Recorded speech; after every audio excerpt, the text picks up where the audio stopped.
یہ دیکھو، یہ شوبز کی دنیا سے جو لوگ وابستہ ہوتے ہیں وہ آخرت کے لیے، بولو نا، نہیں ہوتے.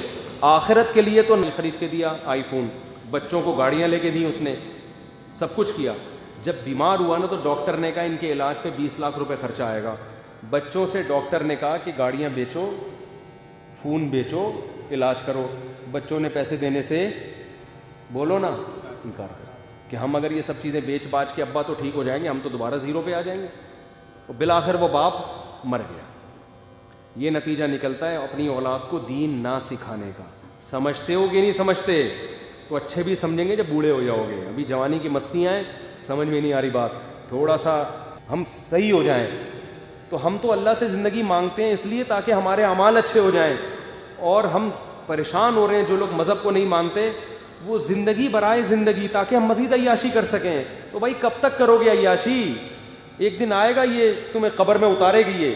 اور ہندوؤں کے ہاں تو جلایا جاتا ہے، وہ تو اور بھیانک والا منظر ہوتا ہے. بڑے بڑے اداکار جو ناچا کرتے تھے ایسے ہینڈسم، آگ میں آپ ان کو اپنے ہاتھوں سے جلا، وہ تو اور زیادہ عبرت ہونی چاہیے. تو ایسے عبرت کے واقعات سے ہمیں عبرت حاصل کرنی چاہیے، اور ہمیں بھی، اور شوبز کی دنیا سے جو لوگ وابستہ ہیں ان کو تو اور زیادہ عبرت ہونی چاہیے کہ ابھی بھی وقت ہے بھائی، اللہ نے مہلت دی ہے، آج آ جاؤ.